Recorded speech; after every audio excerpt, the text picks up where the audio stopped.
इमरान खान को गिरफ्तार करने की कोशिश, शवाब की मुज़ाहमत, ज़मान पार्क मैदान जंग, खिलाड़ी और पुलिस आमने सामने। कारकुनान को मुंतशिर करने के लिए वाटर कैनन का बेदरीग इस्तेमाल, कई गिरफ्तार। ज़मान पार्क का घेराव कर लिया, घर के अंदर शेलिंग, तमाम रास्ते बंद, फजाई निगरानी शुरू कर दी गई। तहरीक इंसाफ ने तोशाखाना में वारंट गिरफ्तारी इस्लामाबाद हाई कोर्ट में चैलेंज कर दिए। दरखास्त पर समाअत कल होगी। चीफ जस्टिस आमिर फारूक समाअत करेंगे। वकील अली बुखारी कहते हैं कि दरखास्त को एतराजात के साथ ही समाअत के लिए मुकर्रर किया गया है। मुल्जिम को पकड़ने आए हो। मेरे पाकिस्तानियों, पुलिस मुझे जेल में पकड़ने के लिए आ गई है बाहर, और उनका ये ख्याल है कि जब इमरान खान जेल में चला जाएगा तो कौम सो जाएगी।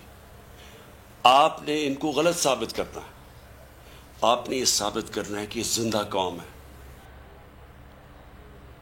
मुल्जिम को पकड़ने आए हो और कत्लेआम करके जाओगे। अवाम की जंग लड़ रहा हूं और लड़ता रहूंगा। अवाम ने साबित कदम रहना है।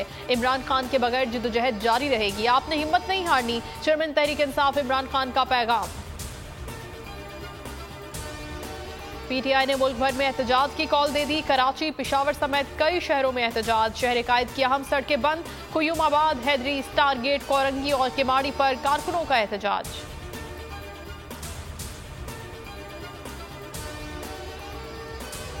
मीडिया चैनल्स को कॉल्स करके ज़मान पार्क की कवरेज से रोका जा रहा है। मुराद सईद का ट्वीट, लिखा हमारे कारकुनों पर तशद्दुद किया जा रहा है, कैंप उखाड़े जा रहे हैं। एक बोगस गैस की आड़ में ज़मान पार्क पर हमले से इनका मकसद गिरफ्तारी नहीं, इमरान खान को कत्ल करना है।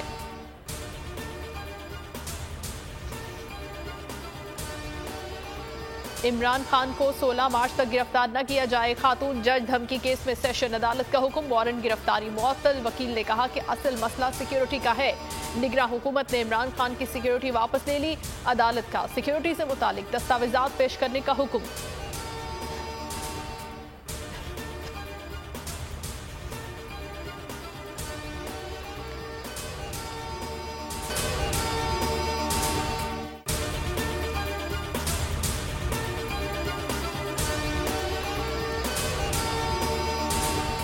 को चेयरमैन बोल, शोएब शेख के खिलाफ मनगढ़ंत, झूठा और बेबुनियाद केस। हुकूमत इंतकामी कार्रवाइयों पर उतर आई। रिश्वत देने के झूठे इल्जाम के पीछे असल हकायक वो ले आया अवाम के सामने। सिंध हाई कोर्ट की जानिब से 10 मार्च को एग्जैक्ट केस में बरियत का फैसला भी दे दिया गया, जो रिश्वत के इस इल्जाम को झूठा और बेबुनियाद साबित करने के लिए काफी है। सवाल ये उठता है, न रिश्वत लेने वाला न देने वाला मौजूद, तो फिर ये मुकदमा क्या है? गुज़िश्ता 5 सालों में ना तो कोई गवाह पेश हुआ और न ही कोई सबूत सामने आया, जबकि कोई इंक्वायरी अमल में नहीं लाई गई। जब मुल्जिमान से कोई तहकीकात नहीं की गई, कुछ साबित नहीं हुआ, तो फिर ये मुकदमा क्या है? इससे कबल केस की इंक्वायरी कमेटी के सामने खुद जज कादिर मेमन ने रिश्वत के इल्जाम की तरदीद की थी और कमेटी को तहरीरी तौर पर आगाह भी किया था। इस झूठे और बेबुनियाद केस की कानूनन कोई हैसियत नहीं। सिंध हाई कोर्ट इस मुकदमे में शोएब शेख को बरी कर चुकी है, तो फिर इस नाम नेहाद इल्जाम की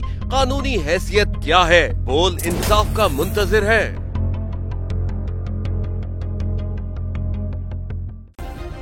सब्सक्राइब करें और बेल दबाएं ताकि कोई खबर रह न जाए।